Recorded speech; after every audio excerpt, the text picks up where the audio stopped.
उसको एक्सप्लेन कर सकेंगे। तो अभी अगर हम देखें, करंट सिचुएशन देखें मार्केट की, तो मार्केट में अपन को क्लियरली विजिबल हो रहा है कि मार्केट एक सही रेंज में है, बट कहीं ना कहीं एक अनसर्टिनिटी बनी हुई है मार्केट में ना।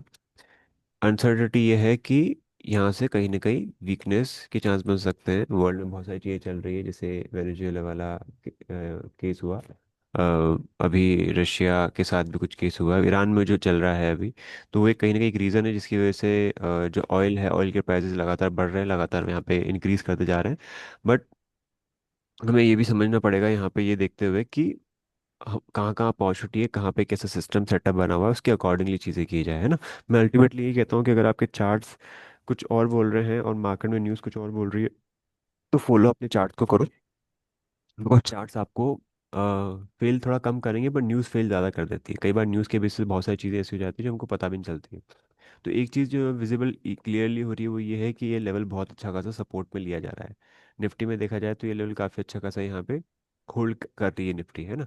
तो कहीं ना कहीं ये स्ट्रेंथ का एक साइन है ना। 25,500 का लेवल जो था वो होल्ड किया, उसके बाद 25,700 के आसपास हम यहाँ पर हैं। यहाँ से एक्सपेक्टेशन ये भी नहीं है कि बहुत शूटअप रैली हो जाएगी, बट ये ज़रूर है कि कोई ना कोई न्यूज़ ज़रूर आने वाली है जो कि कहीं ना कहीं इसको फ्यूल करेगी। साथ साथ आप ये भी देख सकते हो कि 14 जनवरी अभी है, और 15 दिन के अंदर अंदर बजट है ना। तो बजट में क्या होता है, जो भी चीज़ें होनी होती है या हो रही होती है, या उससे पहले कुछ भी प्लानिंग वगैरह हो रही होती है ना, तो वो प्री बजट रैली स्टार्ट हो जाती है। मेरे एक्सपीरियंस के अकॉर्डिंगली मैं आपको बता रहा हूँ, प्री बजट रैली स्टार्ट होती है और post budget budget rally start हो जाती है। प्री बजट में क्या होगा, जो भी सेक्टर्स वगैरह में कहीं ना कहीं फोकस होगा, उनमें मोमेंटम स्टार्ट हो जाएगा, और जो पोस्ट बजट होगा और अच्छा हुआ बुरा हुआ जैसा भी आया उसके अकॉर्डिंगली मार्केट परफॉर्म करेगा, मार्केट रिएक्ट करेगा। ठीक है। तो हमेशा इस चीज़ को लेकर हमेशा कंफर्टेबल भी होना बहुत ज़रूरी है कि मार्केट हमेशा ऐसे ही चलेगा, ऐसे ही चलेगा। तो कई बार आपको लगेगा कि अरे हमने तो ये लिया था, ये चला गया, ये लिया था, वो हुआ। तो वो सब देखना हमें एक देखना समझना पड़ेगा कि ये चीज़ें जो होती है ये ऐसे ही काम करती है। इक्विटी मार्केट हमेशा वोलेटाइल ही होता है। ठीक है। बैंक निफ्टी की मैं बात करूं तो अ,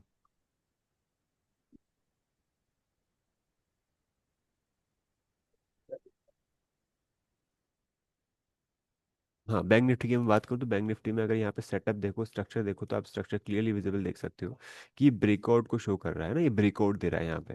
मैंने कल आपको सबको एक बेसिक सा होमवर्क भी दिया था। वो होमवर्क ये था कि आपसे एक जर्नल मेंटेन करो। मैंने एक डायरी रख लो, जर्नल में क्या रखो, उसमें ये मेंटेन करो कि आपको एंट्री कहाँ मिल रही है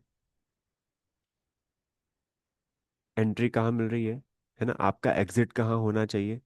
ठीक है। आपका एग्जिट कहाँ पर होना चाहिए, आपको टारगेट क्या होना चाहिए आपका। ठीक है। ये सब चीज़ें आप राइट डाउन करना स्टार्ट करो। 15 मिनट का टाइम फ्रेम आप यूज़ करो, 15 मिनट आप टाइम फ्रेम यूज़ करो, है ना। और लगता है 15 मिनट, और साथ साथ 1 आवर भी कर सकते हो तो 1 आवर का टाइम फ्रेम भी यूज़ करो। चीज़ों को डॉक्यूमेंट करना स्टार्ट करो, तो उससे क्या होता है कि आपको डिसीजन लेने में आसानी होती है ना। डिसीजन लेने में आसानी होती है। हम क्या करेंगे, या तो सेक्शन बना लो कि एंट्री एग्जिट कहाँ पे होगी, एंट्री कहाँ पे होगी, एग्जिट कहाँ पे होगा, मेरा स्टॉप एंट्री मतलब एंट्री कहाँ मिली, एग्जिट मतलब स्टॉप लॉस क्या होगा, टारगेट मतलब क्या टारगेट का मूव होना है ना। 15 मिनट के टाइम फ्रेम में क्या बाय मिला, सिग्नल मिला, कौन से डेट पे मिला, है ना। डेट और टाइम भी डाल दो यहाँ पे, डेट और टाइम भी डाल दो यहाँ पे, इस डेट के टाइम पे मुझे ये मिला और यहाँ पे इतना टाइम था। उससे क्या होगा, थोड़ा सा डॉक्यूमेंटेशन स्टार्ट हो जाएगा और आपको थोड़ी आसानी होगी ये चीज़ समझने में कि ट्रेडिंग कितनी ज़्यादा प्रॉपरली हम कर सकते हैं, कैसे उसको समझ सकते हैं, कैसे हमारे बेनिफिट में उसको यूज़ कर किया जा सकता है। ओके। उस पर आता हूँ मैं वापस से, है ना। ये तो हमने प्रॉपर एक छोटा सा डॉक्यूमेंटेशन स्टार्ट किया जो कि बहुत ज़्यादा ज़रूरी है। जैसे मैं आपको बता रखा है बार बार कि एक सेटअप पर ही हम काम करते हैं, बिना सेटअप के हम काम नहीं करते। राइट। एक सेटअप के बेसिस पे जब आप काम करते हो तो आपके लिए एक प्रॉपर व्यू मिलता है ना, एक आपको एक ठीक से आइडिया लगता है। यहाँ पे आप देख सकते हो क्लियरली, ये है ना, ये आप देख सकते हो प्रॉपर सेटअप ही तो है ये प्रॉपर सेटअप के अकॉर्डिंगली तो अपन ने एंट्री एग्जिट वगैरह लिया है। तो प्रॉपर सेटअप के बेसिस पे जब हम डिसीजन लेते हैं तो आपके लिए आसान हो जाती है चीज़ें, क्योंकि वो आपको कहीं ना कहीं एक अपर एज दे देती है ना। जैसे गोल्ड सिल्वर की बात करें तो यहाँ पे भी क्या सेटअप्स है, ये सेटअप्स के बेसिस पे तो हमने एंट्री एग्जिट ली, अगर लिया होता तो। क्योंकि ये जो मेटल्स है, अभी मेटल्स काफ़ी ज़्यादा वोलेटाइल है, तो इनके बारे में मैं कोई ओपनली तो कुछ कह नहीं पाऊंगा कितना अपसाइड टारगेट हो सकता है, कितना डाउनसाइड टारगेट हो सकता है। बस ये है कि ट्रेंड है, अपसाइड है। और थोड़ा अवॉइड करो अगर आप कोई ऐसा इन्वेस्टमेंट वगैरह का कुछ भी सोच भी रहे हो, समझ भी रहे हो, तो एसआईपी के तौर पे ज़्यादा अच्छा होगा, या कुछ ऐसे तरीके होंगे जो हम फिगर आउट करेंगे। ठीक है। तो इट्स अ टॉप, है ना। सिल्वर में भी आप देखोगे तो ये सेटअप ही तो है, ये सेटअप के बेसिस पे अगर किया होता काम तो ज़्यादा अच्छा होता है ना, ये सेटअप के बेसिस पे। तो एंट्री एग्जिट लिखना ज़रूरी है, पेपर पेन पे लिखना बहुत ज़रूरी है। डॉक्यूमेंट करना बहुत ज़रूरी है चीज़ों को, ताकि उससे आपको आसानी मिल सके, चीज़ें ईजी हो जाए। क्रूड के बारे में मैंने कल डिस्कस किया था, कल वाले सेशन में। कल वाले सेशन में डिस्कस किया था, आप क्लियरली शो किया हुआ है कि ये ब्रेकआउट हुआ है, ब्रेकआउट सस्टेन कर चुका है, सस्टेन करने के बाद मोमेंटम मिलना स्टार्ट हो चुका है। ठीक है। अ, ये शायद मेरे साइड से तो नहीं हो रहा है, आपके साइड से हो रहा है कोई, है ना? ठीक है। तो ये हमने देखा यहाँ पे बाइंग का सिग्नल मिला, सिग्नल मिलने के बाद ऊपर मोमेंटम मिलना स्टार्ट हुआ, और आपने देखा यहाँ से मूव क्लियर अपसाइड जा रहा है ना? तो और अब क्या एक्सपेक्टेशन है? एक्सपेक्टेशन यही है, सेटअप उसके बेसिस पे ना, जो हमने पढ़ा है, मेनली जो चीज़ें पढ़ी है उन्हीं के बेसिस पे चीज़ें होती है। उन्हीं चीज़ों को बार बार यूज़ करो, कोई नई चीज़ नहीं आती बार बार कि हम ये कर लें वो कर लें, ऐसा नहीं होता है।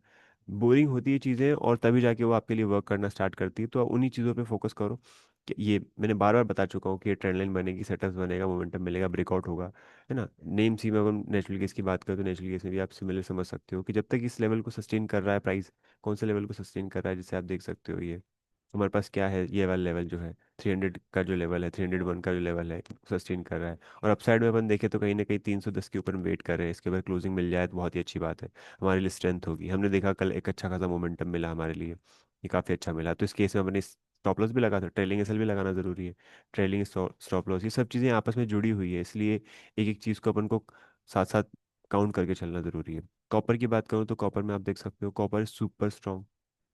ये एक बहुत बड़ा ब्रेकआउट हो चुका है यहाँ पे, ये ब्रेकआउट हो चुका है, यहाँ ब्रेकआउट के बाद सस्टेनेबिलिटी आ रही है, कहीं ना कहीं ड्रेस करने के लिए प्राइस नीचे आया है ना, ड्रेस करने के लिए प्राइस नीचे आया है, वापस अपसाइड मूव देने के लिए तैयार है यहाँ पे ना। तो कॉपर इज ऑल्सो मतलब इन जोन की, उसको हम थोड़ा सा स्टडी करें, चेक करें।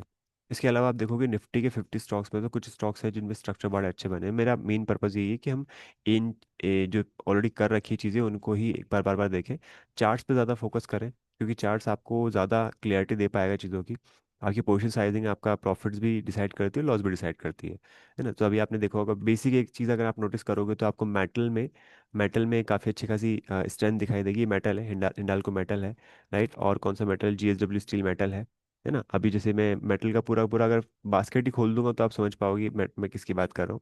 यहाँ से आप देख सकते हो, सीएनएक्स मेटल देखो आप, है ना? अल्टीमेटली हमको क्या करना है, थोड़ा सा रिसर्च बेस्ड चीज़ों को पे फोकस करना है। रिसर्च की अगर आदत डलेगी तो फिर डिपेंडेंसी आ जाएगी कहीं ना कहीं, कि ठीक है ये चल रहा है ऐसा कर लेते हैं, ये चल रहा है वैसा कर लेते हैं, ये बाय कर लेते हैं। ऐसा नहीं करना है, बाय सेल वैसा कुछ नहीं करना, हमको रिसर्च पहले करना है, ताकि हम चीज़ों को बहुत ज़्यादा अच्छे से समझ पाएँ, बहुत ज़्यादा अच्छे से उसको ऑप मतलब कैप्चर कर पाएँ। यहाँ पे आप देख सकते हो वेदांता, है ना? वेदांता का एक स्टोरी बताऊँ तो मैं 2020 के आसपास की बात है, इस टाइम पे डीलिस्ट होने वाली थी कंपनी। कंपनी का जो ओनर है, प्रमोटर जो है, वो चाहता था डीलिस्ट करना, है ना? तो काफ़ी लोगों ने उसको विरोध किया, काफ़ी लोगों ने उस चीज़ को मना किया, तो उस वजह से इसका नहीं हुआ कुछ भी ऐसा कुछ डिलिस्टिंग वगैरह का। और आज हमने देखे तो 674 के आसपास का शेयर प्राइस चल रहा है। वेदांता के पास हिंदुस्तान जिंक भी है, तो उन्होंने एक्विजिशन भी किया है। तो बिजनेस पिछले कुछ टाइम से काफ़ी अच्छा शूटअप हुआ है, आप देख सकते हो इसके नंबर्स वगैरह भी देखोगे तो काफ़ी अच्छे। और नंबर्स के साथ साथ आप ये भी देखो पैटर्न्स कैसे हैं।